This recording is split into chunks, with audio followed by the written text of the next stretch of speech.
explosions in Iran's central Isfahan province. Explosion came amid mounting tension between Iran and Israel. Soon, reports started coming in that Israel has conducted a series of airstrikes targeting multiple locations in Iran, Iraq, and Syria. American media reported that U.S. officials confirmed that Israel has carried out military operations against Iran.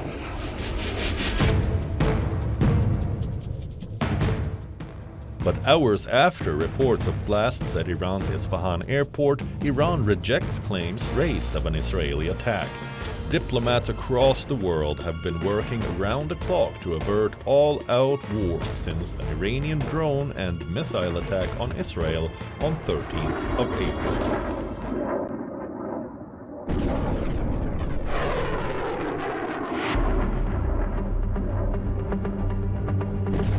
The world witnessed bright flashing objects in the sky over Jordan's capital city of Amman.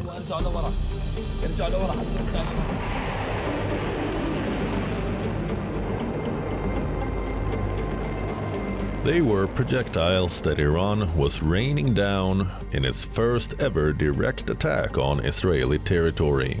The Iranian swarm of drones and missiles was in retaliation for an alleged Israeli strike that flattened the Iranian consulate in Damascus and killed 7 of its Islamic Revolutionary Guard officers, including 2 senior commanders, earlier this month.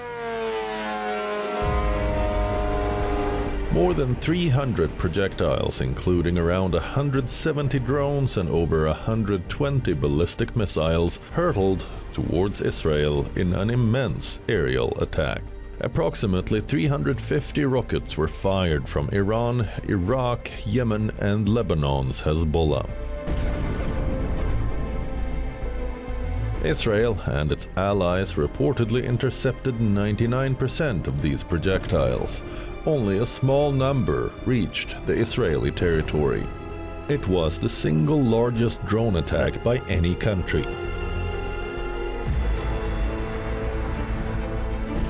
And the first time that Iran attacked Israel, its arch-enemy, in almost 50 years.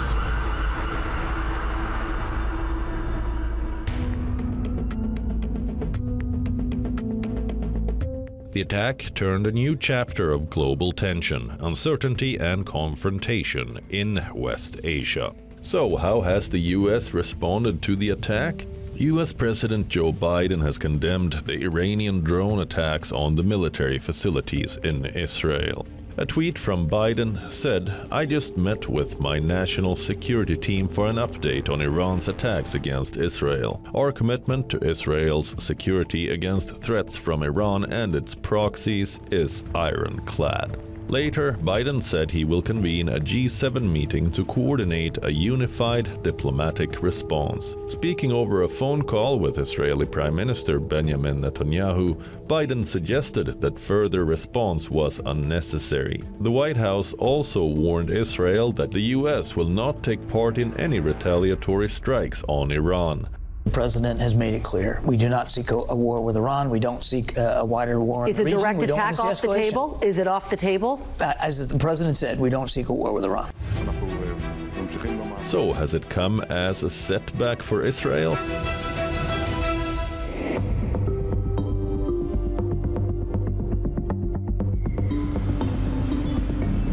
Iran launched the unprecedented attack in response to an alleged Israeli strike on the Iranian consulate in Damascus, Syria, on the 1st of April. It marked a new phase in a discord between the two states that was simmering for years and spiraled after Israel declared war on Hamas last October.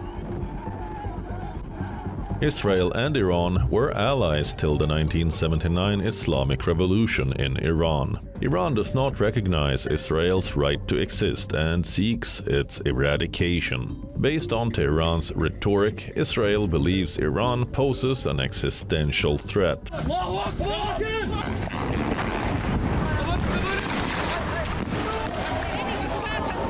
Iran has funded the attacks on Israel in the decades before Israel's war in Gaza that started on the 7th of October last year, and its proxies have stepped up strikes in the months since. Hezbollah, an Iranian-backed Lebanon-based armed group, has been firing rockets into Israel since the start of the war. The Western countries have also blamed Iran for smuggling weapons to Yemen's Houthis, allowing them to extend a deadly campaign of violence against commercial shipping. But that was a shadow war. Now, the two countries are in direct conflict. Jordanian Foreign Minister Ayman Safadi claims the Gaza war is the root cause of the Tehran attack.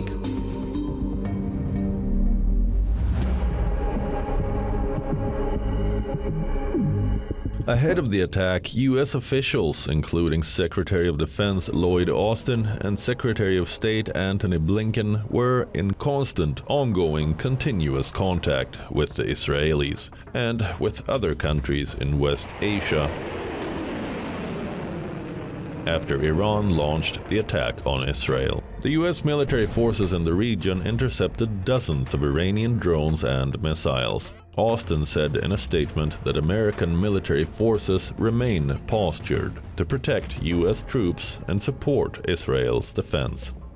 The U.S. goal since the start of the latest round of conflict between Israel and Hamas 6 months ago has been to prevent it from spiraling into a broader regional conflict.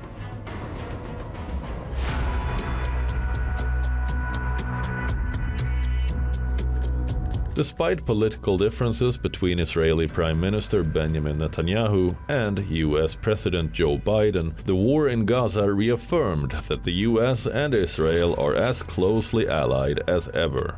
US officials reiterated their unwavering support for Israel, diplomatically, financially, and militarily. However, as Israel's war in Gaza has prompted mounting human rights concerns, the United States gradually stepped up its criticism of the Israeli government, while simultaneously continuing to arm its ally. We're surging additional military assistance, including ammunition and interceptors, to replenish Iron Dome. We're going to make sure that Israel does not run out of these critical assets to defend its cities and its citizens. Let's take a look at some key events and evolution of Washington's position over time.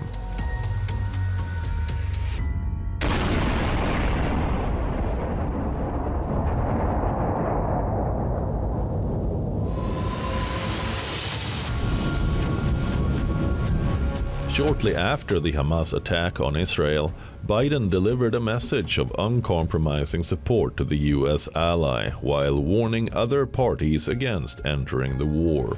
The United States is disappointed this resolution made no mention of Israel's rights of self-defense. On the 18th of October, United States vetoed a United Nations Security Council resolution that would have called for a humanitarian pause in the fighting.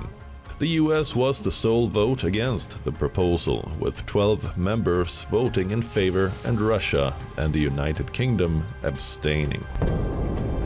On the 8th of December last year, the U.S. vetoed a UN Security Council measure that would have urged an immediate humanitarian ceasefire. Biden appears to criticize Israel's offensive in Gaza. Conduct of the response in Gaza, in the Gaza Strip, has been over the top. I talked to Bibi to open the gate on the Israeli side. I've been pushing really hard to get humanitarian assistance into Gaza. There are a lot of innocent people who are starving, a lot of innocent people who are in trouble and dying, and it's got to stop. Addressing a press conference on the 12th of February 2024, U.S. President Joe Biden warned Israel against a planned offensive into Gaza's Rafah city, where fleeing Palestinians have taken refuge. Major military operation in Rafah should not proceed without a credible plan for ensuring the safety and support of more than 1 million people sheltering there. Many people there have been displaced multiple times, fleeing the violence to the north, and now they're packed into Rafah, exposed and vulnerable. They need to be protected. The White House said an operation in Rafah should not move ahead without a credible plan to protect the civilians sheltering there. Biden also said the U.S. will not support any operation that failed to account for the safety of the Palestinians who fled there on Israel's orders. The draft resolution has not been adopted, owing to the negative vote of a permanent member of the Council. The U.S. vetoed another UN Security Council ceasefire resolution. After vetoing 3 prior UN resolutions on Gaza, U.S. saw its own ceasefire proposal rejected. By adopting the resolution before us, we can put pressure on Hamas to accept the deal on the table. The United States proposed a United Nations Security Council resolution calling for a ceasefire tied to the release of hostages in Gaza. It failed to pass after Russia and China vetoed the draft in March. And then came Israel's shocker. We did not agree with everything in the resolution. For that reason, we were unfortunately not able to vote yes. On the 25th of March, the UN Security Council passed a resolution that called for a ceasefire in Gaza during the Muslim holy month of Ramadan. The United States abstained from the UN vote, prompting the Israeli Prime Minister to cancel a delegation to Washington. Netanyahu's office called it a clear retreat from the consistent position of the United States.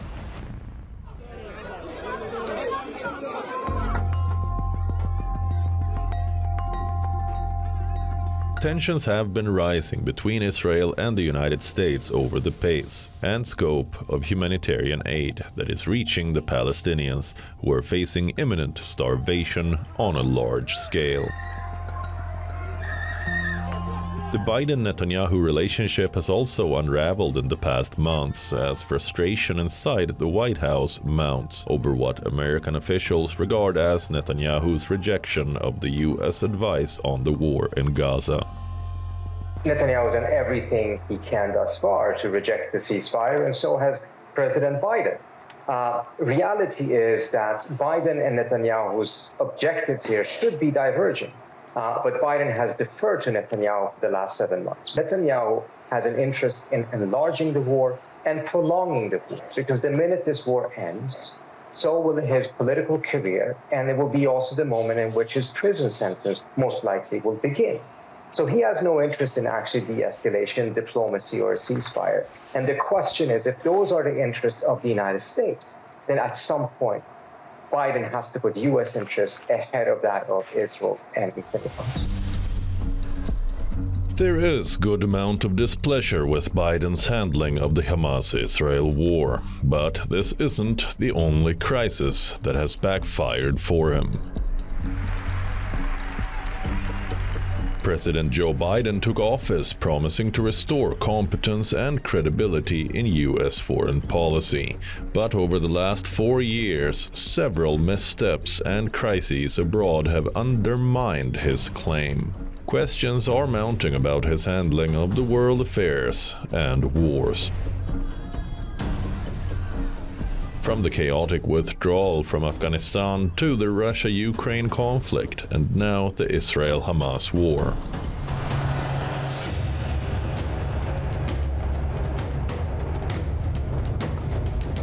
As the Russia-Ukraine war drags on with no end in sight, it is important to look at US President Joe Biden's miscalculations in Ukraine. The Biden administration took steps to deter Russian President Putin from attacking Ukraine, including imposing rounds of sanctions. However, those actions failed to stop Putin. In February 2022, Russia started a full-scale bombardment of Ukraine from multiple directions.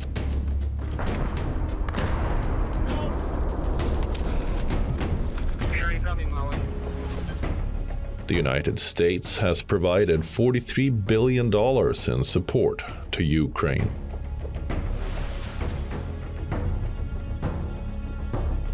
covering everything from Javelin missiles to tanks and ambulances to long-range strike missiles and air defense capabilities.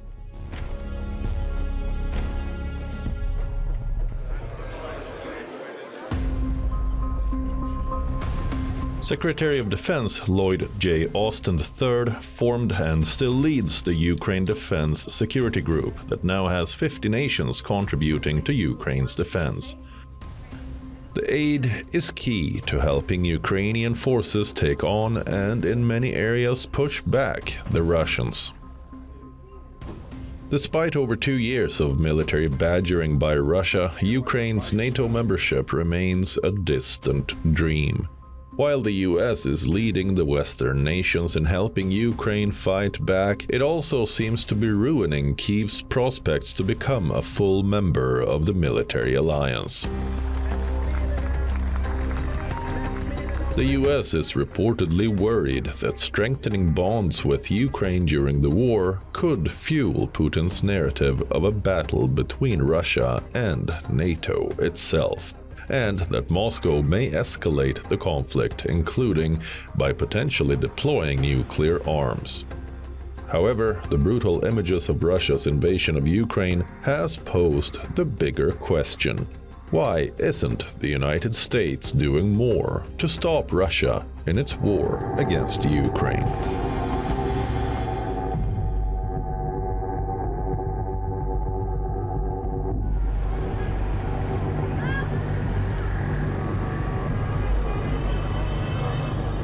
Can one ever forget the haunting images that marked the end of America's 20-year war in Afghanistan?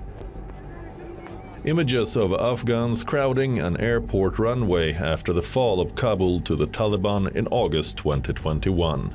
Afghans running after a US Air Force plane, hanging on to it as it took off, and some tragically falling to their deaths. Those images reflected the chaos, the dread of the Taliban that foretold the events of the days that followed. The big picture was the ignominy of the war that ended with the return of the Taliban 20 years after America removed it from power. Taliban's takeover in August 2021 meant greater restrictions on Afghan women's mobility, their presence in public, access to education, and the right to work. The country is now on the brink of a humanitarian catastrophe, with millions facing acute food insecurity. So, what went wrong for the US in the Afghan pullout? Last year, the Biden administration released an after-action review of the US withdrawal. In the document, the Biden administration acknowledged that it should have started the 2021 evacuation of Afghanistan sooner, while placing much of the blame for the chaotic US departure from the country on the Trump administration. The report blamed the former President Donald Trump for signaling a flawed peace deal, also called the Doha deal, that President Joe Biden inherited. It blamed the intelligence community for failing to foresee the spread of the Afghan military's collapse. It blamed the Afghan government for failing to take measures that might have delayed defeat. The report did not, however, acknowledge mistakes on the part of current senior American leaders or the president himself. The US retreat took place 8 months into President Joe Biden's tenure. While Biden pledged to return stability to the world stage as president, the bungled US withdrawal from Afghanistan in 2021 shattered public confidence, and his approval ratings never recovered. Reportedly, his foreign policy approval rating is at a net negative 16 percentage points. According to an average of recent polls, 56% disapprove and only 40% approve of his policies. Congratulations, Mr. President. The Biden administration took charge in January 2021, promising to bring back competence and professionalism in foreign affairs. In sharp contrast to the Trump era, Biden's administration brought an element of seriousness to U.S. foreign policy making, but all its efforts haven't been successful. The gruesome attacks by Hamas on the 7th of October, followed by Israel's protracted and devastating response in Gaza, brought Biden's strategy crashing down. It revealed the lack of foresight that has now catapulted the region into the low-level state of conflict it is in today. Biden not only failed to deter Iran, but actually emboldened the regime. Iran has dramatically expanded operations against the United States, aided the Hamas in its attacks against Israel, and supported the Houthis in their attacks on international commerce in the Red Sea. The decision of Iran to retaliate against an Israeli attack reveals just how the Biden administration mishandled the West Asia situation. If Israel is in growing danger today and Iran is emerging stronger, the responsibility lies more in Washington than in Tehran. I think the United States is quite worried about this escalation. It has been warning Israel right from the beginning, and one of the reasons is it's an election year in the United States, and I think it's quite worrying for Joe Biden to have to inform the American public that the United States is now involved in a war, not because it chose to get involved, but because its ally Israel has, in a sense, drawn it in. I think that would be a hard sell for a lot of how Biden would have to frame this. A proliferation of crises has raised serious doubts about Biden's ability to manage international emergencies. How the U.S. plans to protect its interests in West Asia is certainly a test for Biden and his team.